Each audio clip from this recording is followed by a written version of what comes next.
This is Brother Michael Diamond with you, and Brother Peter is also here to talk about Padre Pio and some of the different articles that are out there saying that he either believed non-Catholics could be saved, or he endorsed Vatican II, or he fully endorsed Humanae Vitae and everything that was in it. And so we want to cover those issues. And so basically you have two camps of people. You have the people in the Novus Ordo, and in particular one guy who wrote a book about Padre Pio, who tries to argue that Padre Pio believed in salvation outside the Church, and we will be addressing his arguments.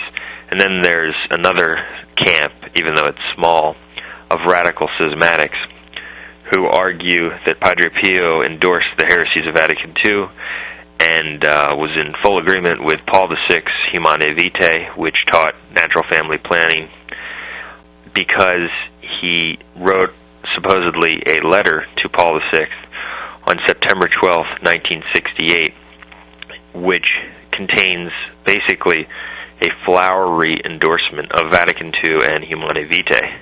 And so I guess we'll start out by responding to the first angle to this issue, and then get back to this other individual who wrote the book and brought up some stories which he says prove that Padre Pio believed in salvation outside the Church. And now, as far as him endorsing Humanae Vitae, what people need to know is that what probably happened here is that Padre Pio was told that an encyclical was just written at the end of July by Paul VI, 1968, in which he condemned contraception. And so that was told probably to Padre Pio, and so he was, happy about that, and so therefore then directed a letter to be sent off according to these people. But what's interesting is the letter that they quote, that they say was from Padre Pio, was not actually typed by Padre Pio, and you can find this from many different sources. And I believe I did also see it in the official Padre Pio magazine. It's also in the book Padre Pio by Father John Shug. On page 144, it quotes this letter that they say was written by Padre Pio to Paul VI, and it said that Padre Pio didn't type the letter, that it was typed by another person for Padre Pio, because his hands were unable to write a long letter. What's also interesting is that it's dated September 12, 1968, and Padre Pio died on September 23, 1968. In addition to all of this, I don't know if anyone, even at the monastery there, read the encyclical itself. We're talking about 1968, about less than 2 months after the encyclical was signed by Paul VI, and so therefore things didn't move. You didn't have the internet or things being printed and sent everywhere as they are now, and so therefore they may not have, no one at the monastery may have read the encyclical. They probably were just told Paul VI condemned contraception. But when you start to look at the encyclical itself, in addition to that, there are things in it, obviously, that Padre Pio would never endorse, such as point 16 of Humanae Vitae, where it says, quote, "It cannot be denied that in each case the married couple, for acceptable reasons, are both perfectly clear in their intention to avoid children and wish to make sure that none will result." So that means that a person, if they follow Humanae Vitae in this encyclical, if they believe it's an infallible statement, which obviously it wasn't because Paul VI was an anti-pope, that they could decide to have 0 children. And that's obviously, everyone knows that Padre Pio did not promote contraception. Obviously, he condemned it, and he promoted large families. And right off the bat, the whole argument that Padre Pio was responsible for this letter, it's on shaky ground immediately. That's before you even get into the details, because Padre Pio died on September 23, 1968. This letter is dated September 12, 1968.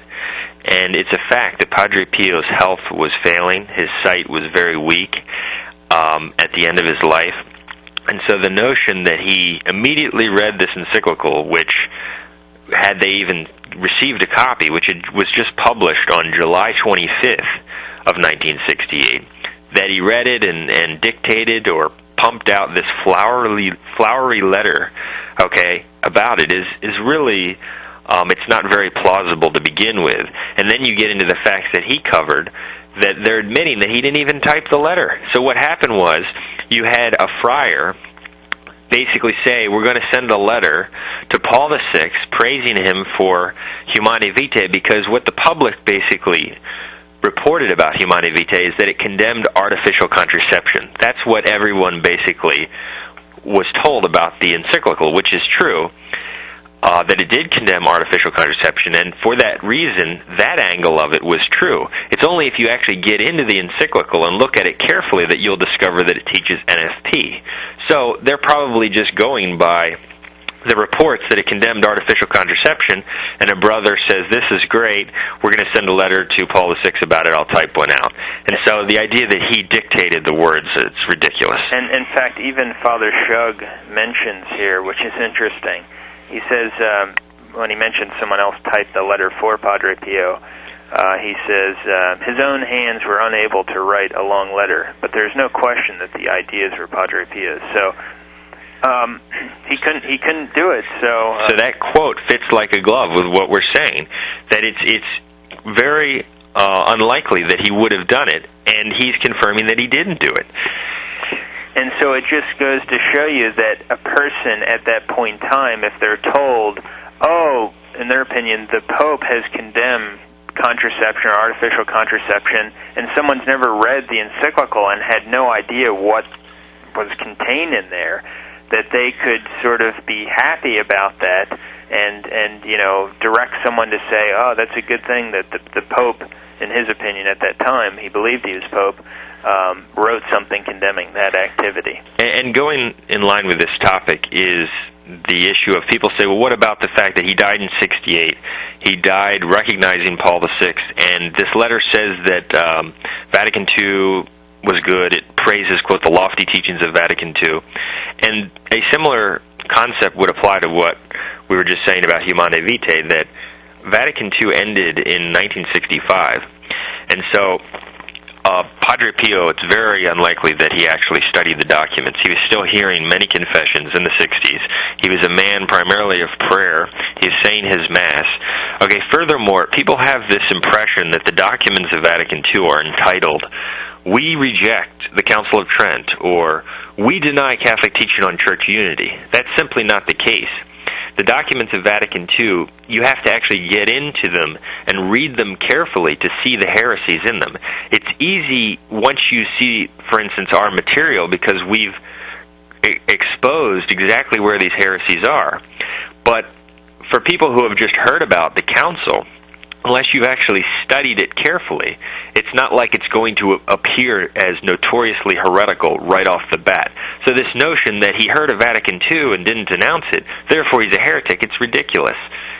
And in fact, like the Decree on Religious Liberty, it says at the beginning that, you know, this is perfectly in line with Catholic tradition. And so it's only if you actually get into the document and think about it and study it that you would see the manifest heresy against Catholic teaching on religious liberty. And just quickly going back to the issue of Humanae Vitae too, like this is just one book that I opened up to. It said the sins that upset Padre Pio the most were sins against motherhood, the limitation of families. So it's you know, you can see that kind of thing. And so it's necessary for some of these wacky radical schismatics to say that Padre Pio was a heretic because their whole theology is corrupted. And if Padre Pio could have been a Catholic, which he was, because a person can be wrong or unaware of something that's transpiring, or, you know, he could not have heard maybe that, you know, the man who claims to be the Pope is uttering a heresy. That concept is basically repugnant to their theology, because if Padre Pio was a Catholic, well, then that means his church was a Catholic church, even though it recognized Paul VI.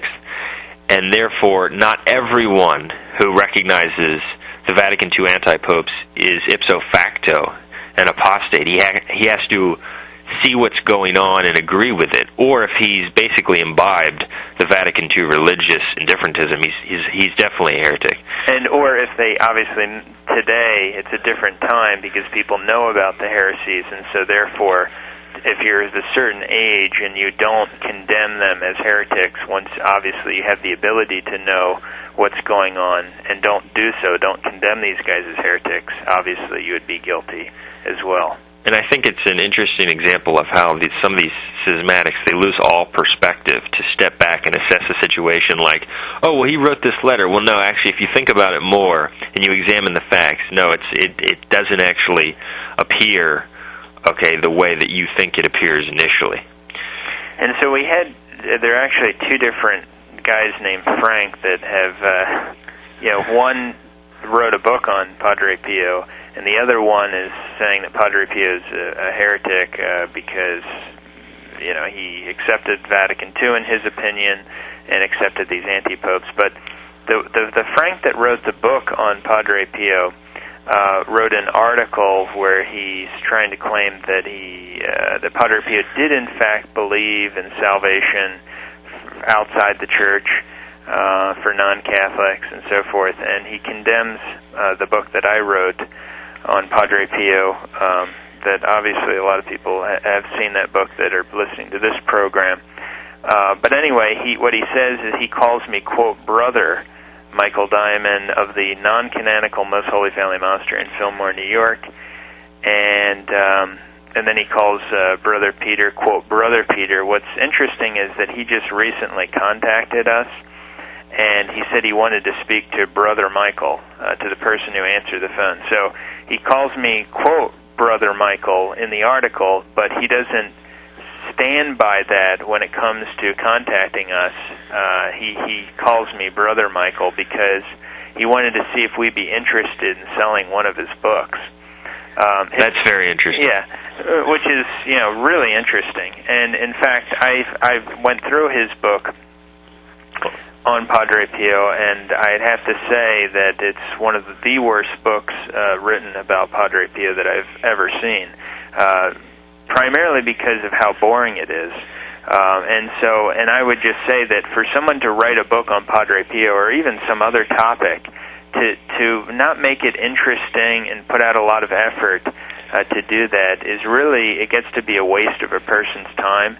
And so it's really something that this guy's attacking the book that I wrote on Padre Pio.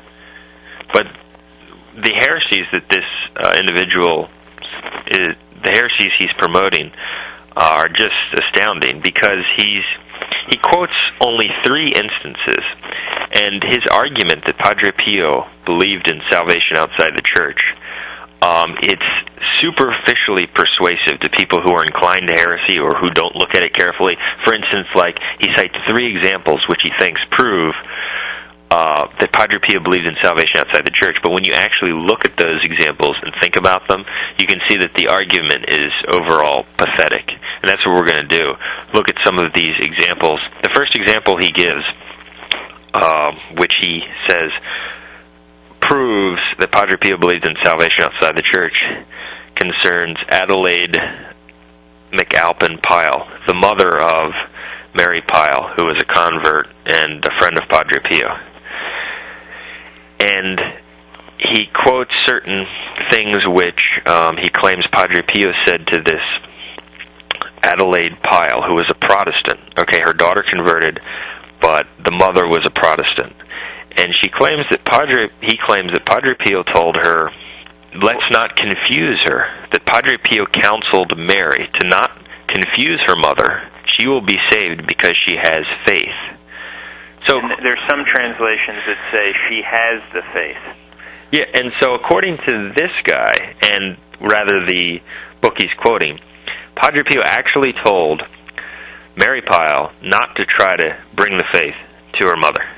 That, first of all, what does this tell you about this guy, Frank? It tells you that he's a complete apostate, because anyone who would think that, and think that that's Catholic, that you should withhold the faith from someone lest you confuse them. Okay, but this guy Frank is so devoid of the grace of faith, that he'll just adopt this apostasy because he thinks Padre Pio did. That shows you that he worships Padre Pio, and he has not a whiff of faith in Jesus Christ. But what's interesting about all these things he attributes with regard to this pile situation is they all come from one author. Okay, Bernadette Massa. That is very weak. Okay, basically what you have is almost certainly just a liberal, using her own ideas of what happened here.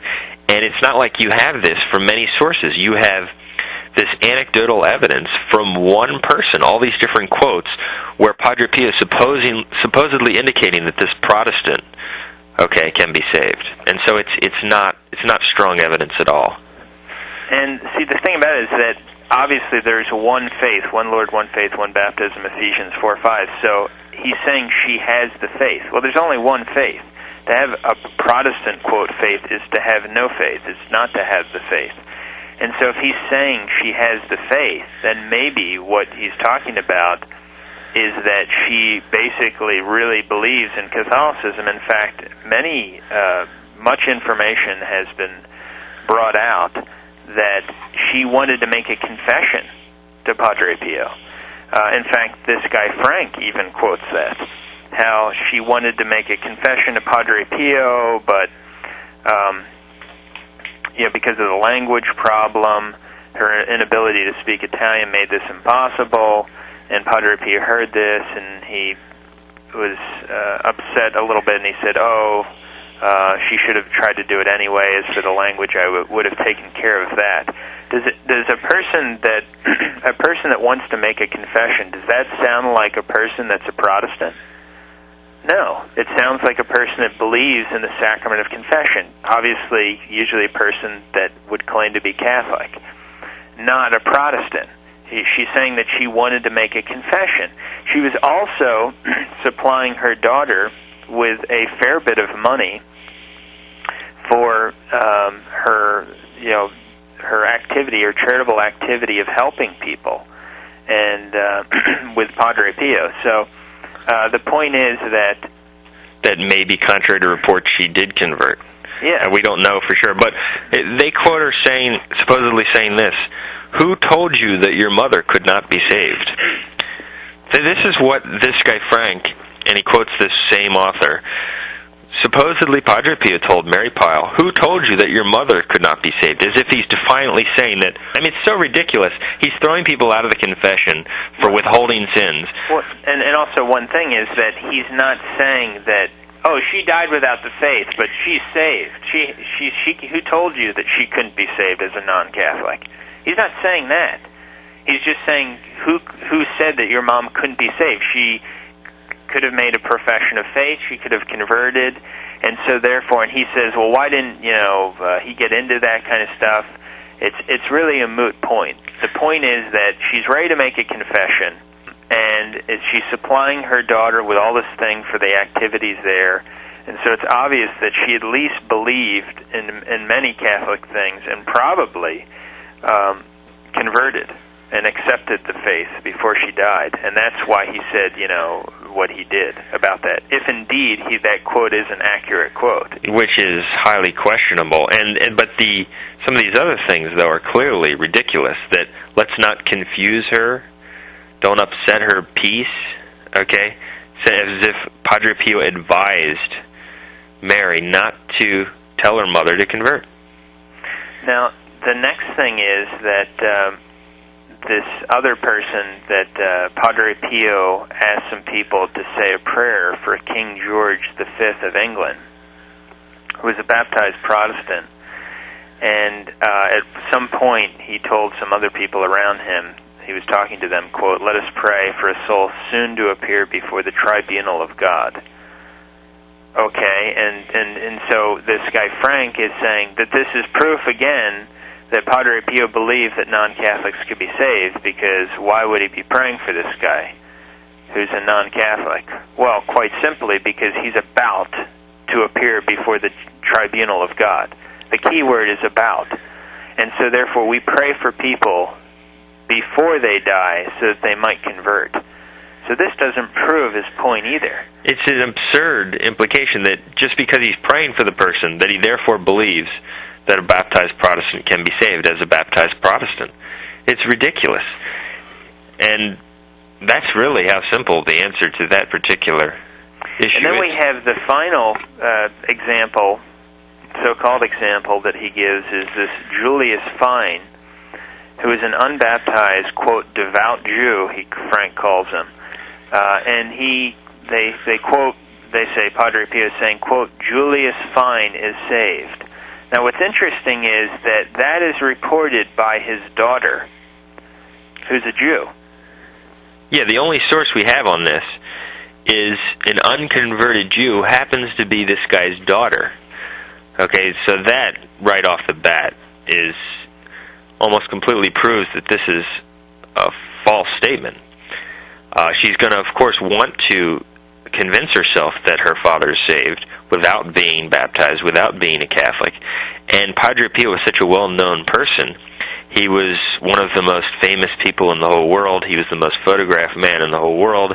Many people heard about the miracles that were worked, and so you had bad-willed people of all kinds of persuasions wanting to claim Padre Pio for this or for that, and wanting to try to convince themselves that Padre Pio was justifying them or their family members where they were. And so these people make up all kinds of lies all the time. Okay, and that's just a well-documented fact. So the fact that some Jewish woman claims that Padre Pio assured her that her dad, who was unbaptized, went to heaven, I mean, that's proof that there's salvation outside the church and that Padre Pio believed in it. I mean, it's so ridiculous. And this, in sum, is the evidence he quotes. This ridiculous testimony, King George... And so he's fine as a Jew rejecting Jesus Christ. That's what Padre Pio believes, according to Frank. But think about the apostasy of this Frank, that he's willing to embrace this outrageous heresy just because he wrongly thinks Padre Pio did. That just shows you what an unbeliever he is. And then when you look at Padre Pio's life, he's kicking people out of the confessional and talking about what a fearful thing it is to sit in the tribunal of the confessional. We're administering the blood of Christ. We must be careful that we do not fling it about by being too easy or negligent. And he kicking out all kinds of people because they didn't have a firm purpose of amendment, telling this guy that delved into occultism and was at the same time going to Catholic churches and receiving communion, telling him that all his communions were sacrilegious, that you're believing in heresy, and basically all the penance really he should do, and Freemasons that he's kicking out, telling people that are communists that go away, and that telling people that you're going to go to hell if you continue in your way, not giving absolution to numerous people, telling people to get out, as I was saying, of the confession, and on and on and on. So you see this kind of activity over and over again. People would call the severity of Padre Pio on people who, in fact, in one of the most famous cases, which is on the back of the book, a guy who went to Padre Pio and made a confession, and he told him that there's something you forgot, and it was a mortal sin he committed in 1941. And he then remembered about the sin, and then he confessed it, and he told him that you've been carrying this sin around since 1941. And so all these things, mortal sin, firm purpose of amendment, goodwill, modesty, he wouldn't admit people if their dresses weren't a certain length, obviously, as I cover into the confession. All these things are meaningless if you believe that people don't even have to embrace the Catholic faith at all or believe in Jesus Christ. And an important point is that there are many, many letters which he wrote, which were published, letters he wrote in the 30s, the 40s, etc., and there's not a hint of any of this kind of heresy in any of his letters. On the contrary, you see assertions that you have to have the Catholic faith. And so if he really believed this, you would see this somewhere, okay, rather than this ridiculous anecdotal evidence. And the other point is that there are all kinds of false statements, documented false statements that were attributed to Padre Pio, which have now been debunked, such as... And right before we go to that point, that's an important point, but I just want to go back to that last point, is that people who knew Padre Pio, this is this Monsignor George Pagani, he said that, quote, Padre Pio insists the Catholic faith was the only true religion founded by Jesus Christ. He accepted everyone as a man, but he's convinced that the other religions are just founded by different men, Luther, Calvin, Zwingli. It's basically what he said. And then a number of other quotes where he talks about Padre Pio. Someone asked him what he had to do to save his soul, a blind man. And he said, it is enough for you if you keep the commandments of God and of the Church. And so you see all these statements from Padre Pio where he's saying that it's necessary to do certain things to be saved. Like one Jewish guy who approached him. Yeah, and one blind Jewish man who approached him and wanted to be cured of his blindness. And Padre Pio told him that the Lord will not grant you sight, physical sight, until you get sight for your soul. You need to be baptized. And so the person, despite the opposition from his family, he got baptized, and he wasn't immediately cured of his blindness, and it persisted, the blindness, for several months. And there was a point of maybe a little bit of frustration, but he continued to persevere in the faith. And then, sure enough, the healing did happen, and had the miracle of being able to see, and he saw for the rest of his life. So that's another point, that those who would say, well, no, people are fine, as Jews rejecting Jesus Christ, and he's telling people that no, you need to be baptized, you need to do these things to be saved. And he told another guy, what a pity he's a Jew, when he was asked about a Jew. A doctor, Jewish doctor, yes. And so it's totally inconsistent with the most trustworthy source of what we know about what he believed, his published letters. And this is very weak evidence right off the bat. That's before you get into some of the problems we mentioned. I mean, because it's only 3 quoted instances. And also, one of the other things he's saying we're going to bring out is just some of the stories, all the different stories that people say, oh, Padre Pio said this, he said that, he said the other thing. Like, first of all, this is a quote from one book, for example, where they quote someone as asking Padre Pio, can you tell us how John F. Kennedy appeared before God? Quote, he appeared before God as a good Christian, said Padre Pio, and the other appeared before God as his assassin. Well, we know that from the JFK assassination that it wasn't just one guy. Yeah, I mean, if you look into the issue, it's absolutely ridiculous to assert that it was one guy. And so, I mean, that's just another thing to consider. Also, people claim that Padre Pio told John Paul II, you would be Pope. But that's been thoroughly debunked. As even experts on Padre Pio say, there's really, when they really investigated it, they found there wasn't really any evidence to support Didn't that. John Paul II himself admit? And John Paul II himself admitted this when someone asked him many years ago, they asked him, did he ever say that you would become Pope? No, he didn't. In fact, the first time John Paul II, when he went to visit Padre Pio, I believe it was 1947, he tried to go to confession of Padre Pio, and he was thrown out of the confessional by Padre Pio. But yet this idea that he told John Paul II you'd be Pope is circulated in many publications. Yeah. Also, there was a book, I remember, this is about 21 years ago, I think, that someone gave me a book and said, look at this. Padre Pio condemned Archbishop Lefebvre.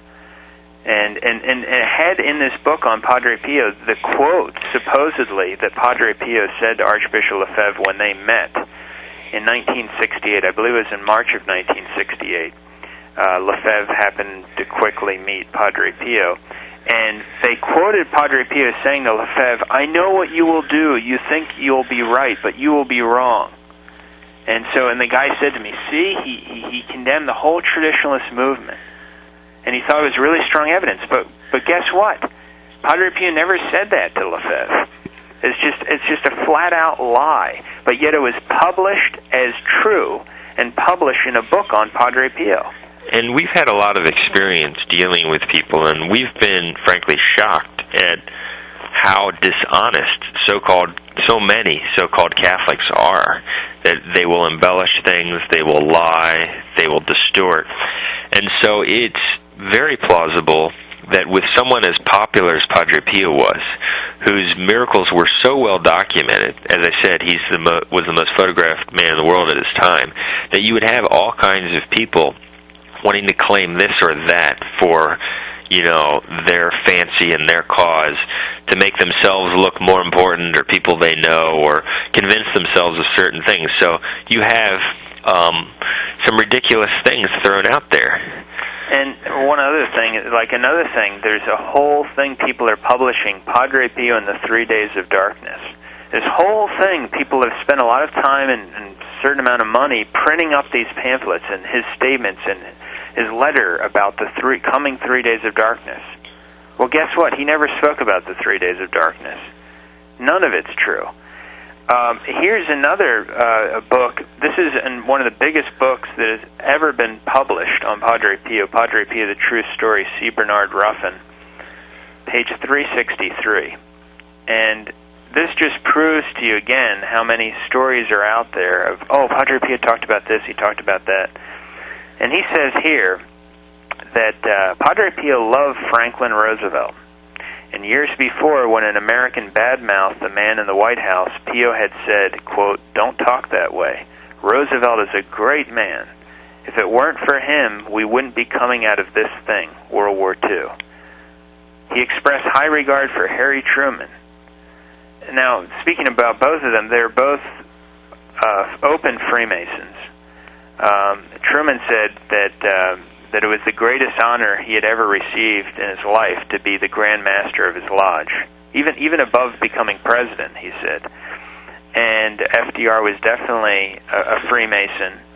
And he's saying that Roosevelt, who's a non-Catholic, a Freemason, is a great man, and that we wouldn't be coming out of this thing, World War II. When you look at the historical evidence, he's the one that brought us into World War II.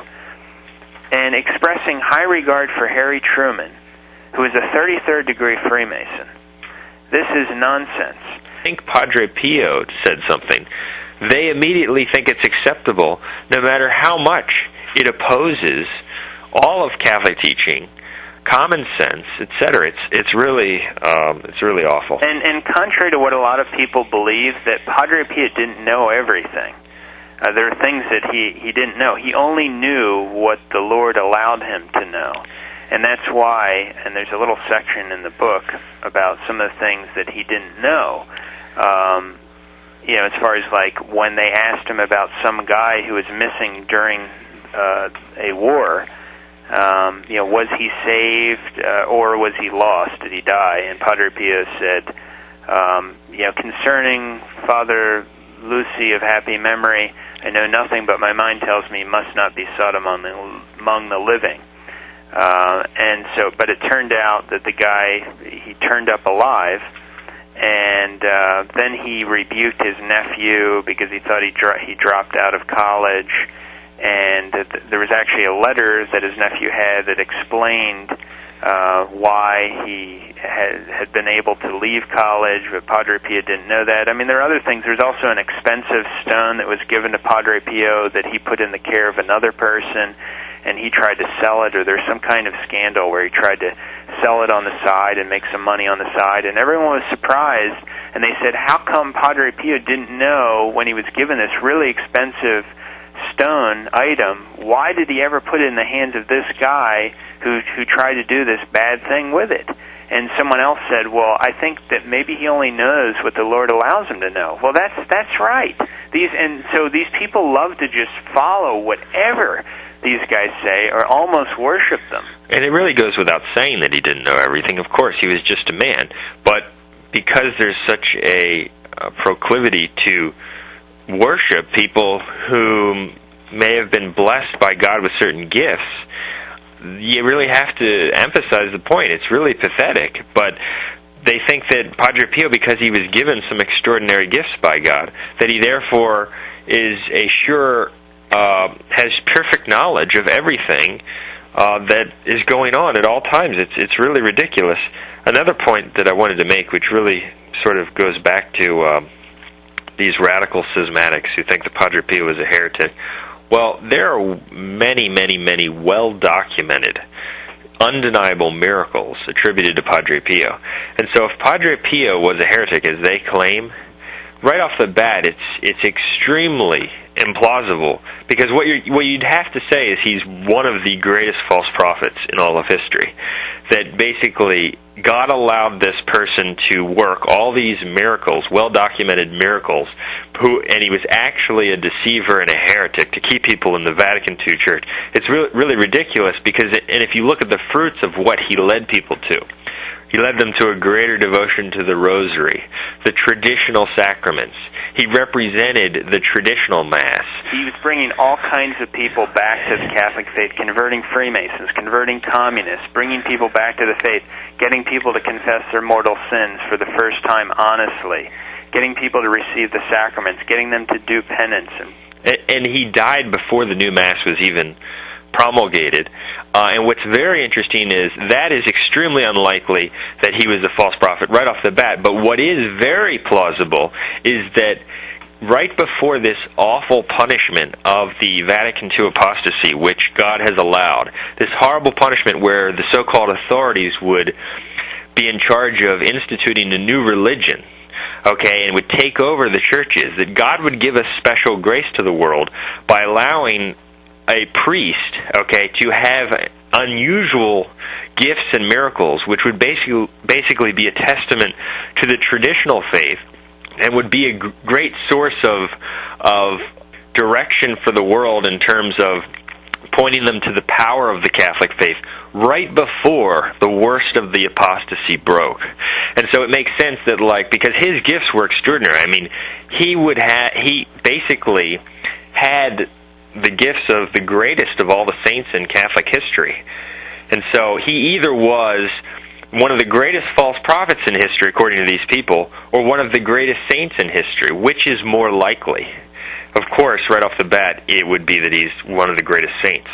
And as far as the Vatican II, there is a statement out there that apparently he made that he said, quote, "For pity's sake, stop the council right now," that he was really upset because I guess he knew apparently that they were changing things or about to change some things or heard something about that. And he made statements that when he heard about new things that were coming out, he says, "Thank God I'm old and near death." And there's another statement that he made that in the hour of darkness, let us pray for the elect. Something like that, a statement like that, that's very interesting, that he sort of knew that we're in these last days, that things were getting dark. Oh, Jesus, save the elect in the hour of darkness.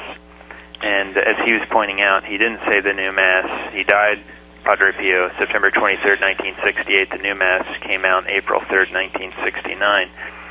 This guy, going back to Frank, who wrote the book on Padre Pio, he quotes, which I have in the book, the quote I have from Padre Pio, quote, "He, Jesus, sees the sacrileges with which the priests and faithful defile themselves, not caring about those sacraments instituted for our salvation as necessary means for it, instead now made an occasion of sin and damnation of souls." So here's Padre Pio saying that the sacraments are necessary for salvation. And he says, after that, he says that Padre Pio, talking about this story where he thinks that Padre Pio is giving the impression that someone could be saved outside the church, quote, "Padre Pio believed that this particular person who died outside the church could be saved." Well, that's word for word the opposite of the dogma of no salvation outside the church. And so therefore it just shows that he doesn't believe you have to be in the church, because he's saying that he thinks, Padre Pio, and therefore he agrees with what he believes Padre Pio said about this issue, that someone could be saved who is outside the church. So this is just more utter heresy. Utter heresy. And what's interesting is that some of these apostate sedevacantists who love baptism of desire actually were persuaded by this guy's pathetic arguments for salvation outside the church from Padre Pio's supposed statements. And this guy is agreeing that Padre Pio said this. So this supposed sedevacantist who accepts baptism of desire is endorsing this kind of apostasy, which is falsely attributed to Padre Pio. So that pretty much wraps up this issue, and we'll be talking to you soon.